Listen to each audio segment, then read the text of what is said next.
Hey guys, welcome back to Clownfish TV. This is Neon. I am here with Geeky Sparkles. Hello. And we're going to talk about Buzzfeed. We haven't talked about Buzzfeed in a while, and it looks like they're having a fire sale. They're selling off Hot Ones, which is one of the few things they have that actually had some value, because they're actually slapping the Hot Ones labels on like hot sauce and chips. I know Pringles has Hot Ones that. Oh, is that the ones that Squicking likes so much? Them. Yeah, the green ones, man, he loves those. Everyone in my family but me are like hot sauce fanatics. I can't do it. I used to, but I can't now. Well, so for those of you who don't know what Hot Ones is, basically they interview a celebrity as they're eating hotter and hotter. Yeah, progressively hotter wings. And if you've ever seen the meme of Idris Elba eating and like, oh boy, they're sweating. So yeah, it's kind of become a thing, but. Like, I don't even know what Buzzfeed is. They're selling this off, and there's word that they're going to sell off the Huffington Post too, and that was something they just acquired not too long ago. Wasn't it for stock options or something? I think so. Yeah, they didn't pay cash for it. It was stock. Remember BuzzFeed not that long ago was going to go. They were going to go public, and we were like, that's a bad idea. No one's going to care. No one cares about BuzzFeed. It's not worth that much, and their valuation was way too high. And any idiot could see that, except for the investors apparently. And then they did, and then it went off a effing cliff. Yeah, you want to talk about off an effing cliff?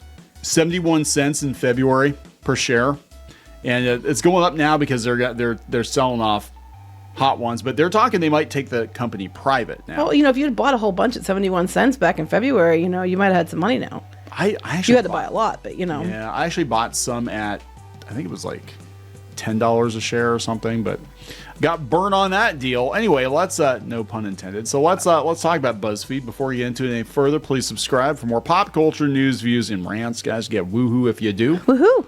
Go out to clownfish-.com, join the reef, help support the channel, and also we got merch. Lots of merch out there, so check it out. Thank you very much for your support. We do not sell all the same merchandise that Buzzfeed sells. They sell some pretty kinky stuff. But, yeah, let's talk about this first. This is Variety. Hot Ones Studios sold by Buzzfeed for $82 million. That's not a lot for something like this. No. To Soros, Sean Evans and other investors, including Rhett and Link, which Rhett and Link makes sense. For those of you who don't know Rhett and Link, they've been around for a long time. They eat stuff. Sometimes they eat expired stuff, hot stuff, crappy stuff. And that would be a good... They shouldn't eat a lot. So anyway, there you go. Yeah, so this is not the first time this has happened to. We'll talk about that later. But Hot Ones is going solo. BuzzFeed announced a deal to sell First We Feast, the studio behind the popular YouTube chicken wing eating celebrity talk show Hot Ones, for $82.5 million in cash to a group of investors. The consortium includes First We Feast founder Sha Berger and Hot Ones host Sean Evans, alongside podcast media company Crooked Media, Rhett and Link's Mythical Entertainment, and Soros Fund Management. So the people that were behind it, they were behind it, are involved in buying it out. Yes. Yeah, good, because that would suck otherwise. Okay, that's good. They have additional investors that will be announced at a later date. So, yeah, I think they were kind of like, we're going to take our ball and go home. And this happened before, too. The Try Guys, they got built up on BuzzFeed, and then they went out on their own, and then they fell apart. Yeah, well. For various reasons. But, like, I don't know. They said, yeah, they first launched in 2015. They have more than 14 million subscribers on YouTube and 4 billion views to date on the platforms. And they basically, they just get celebrities on. I mean, it's such a simple concept. I guess getting the celebrities is hard. Like, hey, come on the show. We're going to interview you as you choke on wings. And, but they said with BuzzFeed's sale, First We Feast will become an independent company led by Sha Berger, who will assume the CEO role, and Evans, who's taking on the newly created position of Chief Creative Officer, in addition to his ongoing tenure as host of Hot Ones. Okay, cool. Let's talk about where this leaves BuzzFeed. Good for them.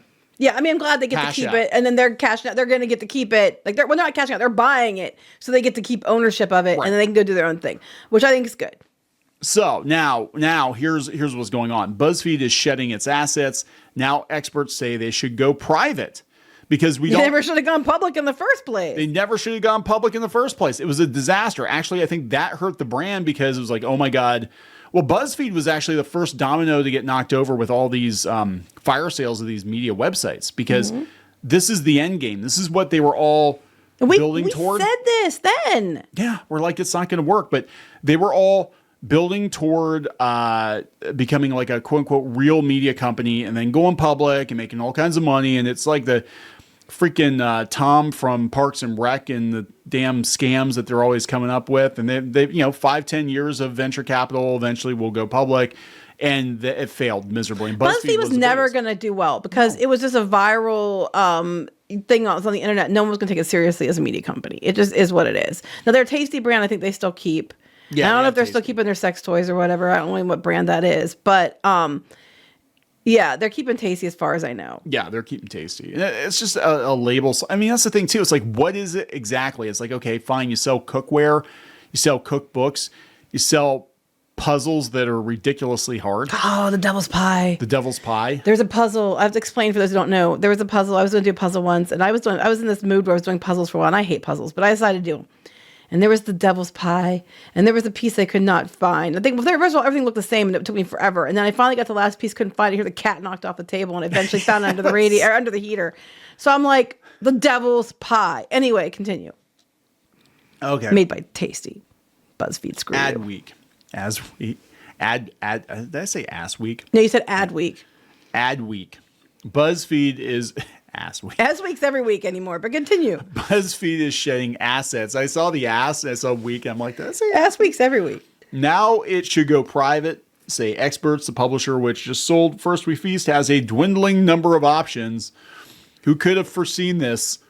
They said the spinoff leaves BuzzFeed facing an uncertain future. The divestiture specifically casts a spotlight on Huffington Post, the last acquired asset in the BuzzFeed portfolio, and what kind of role it could play moving forward for the company. And I think they want Huffington Post to make it more BuzzFeed seem more like a media company to people. Because like I said, BuzzFeed, everybody knows BuzzFeed is like the jokey, do the quizzes on the internet. It wasn't exactly what you first thought for media. And then Huffington Post, I think, which they bought for, I believe, stock options. Was meant to be, it was meant to be just like their news arm. Yeah, the thing that made them like, look, we're valid.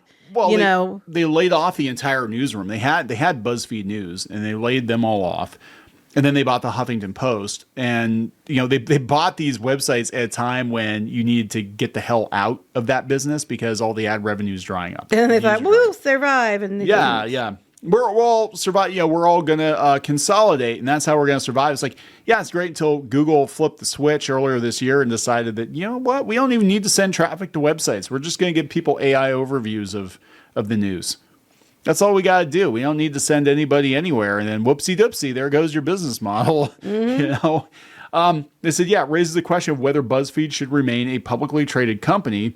The publisher has shed several of its holdings and is now a substantially smaller business than when it entered the public market. This is the unwinding of their entire thesis for going public, says media analyst Brian Morrissey. Their premise was that they would bulk up and become the bellwether digital publishing company of the sector, and clearly that has not worked out. BuzzFeed did not respond. No, I mean, we said that wasn't going to work out. We said we found it very unlikely it was going to work out.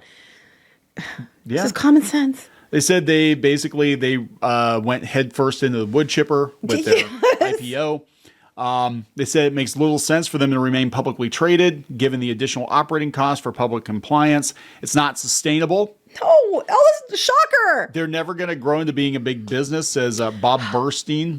Yeah. We said it then, nothing. They say it now, after the fact, and they're like, oh, they're the experts. Yep. Then they tried the acquisition route. That didn't work. So, yeah, a lot of times what will happen is when a company goes public, they've got shareholders they have to answer to, so Correct. They have to do whatever they can do to stay solvent. So if their own product isn't working, then they go acquire other businesses that they think are functioning, but all the shit they acquired is shit. It's like, oh, look what I found. It was offloaded for a reason. I found a nickel in the washing machine. Why would anybody let you buy Huffington Post based on stock? I mean, right there was your first indication. It's like, maybe it's not doing as well as you think because you're not going to sell valuable something for that. You know what I'm saying? Right.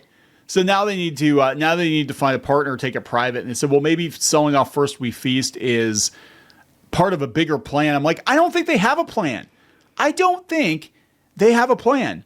I think their plan is to survive for as long as they can, hoping somebody's going to come along and scoop them up. And that's the same with all these other digital media companies. Like, you can see they're just kind of on autopilot at this point, and then they just kind of lay people off every quarter. It's like, it's going to get to a place where your brand is completely worthless, and there's no point in selling it.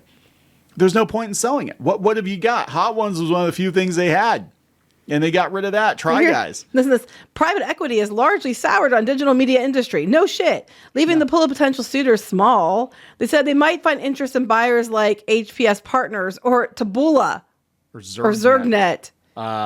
So you come to Taboola. Valnet, it'll be like Valnet or something. Like, we'll buy your damn website. Now we own like every pop culture website on the internet. Here's the uncertain future of the Huffington Post. So if the company were considering a return to private ownership, it might be reassessing what role Huffington Post plays in the business, according to all four sources.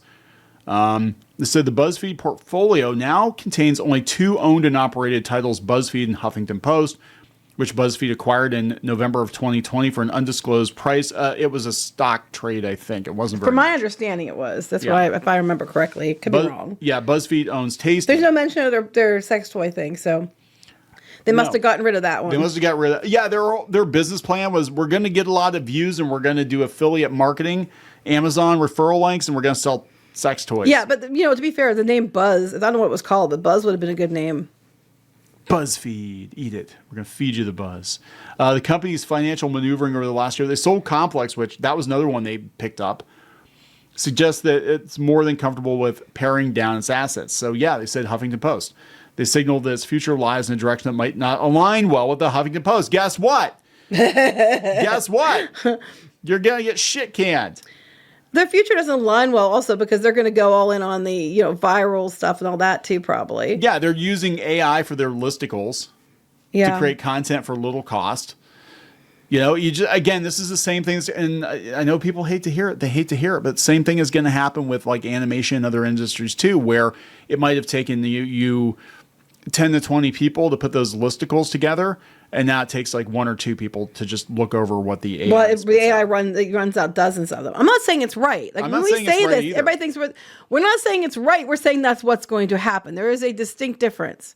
Yeah, I mean, we can be real with you, or we can be pie in the sky and be like, that's okay. Someday my dream of being a listicle writer for BuzzFeed, it's gonna happen. Either way, we'll get the hate either way. So it doesn't matter. We prefer to be honest. Continue. Yeah, so that's what they're doing, right?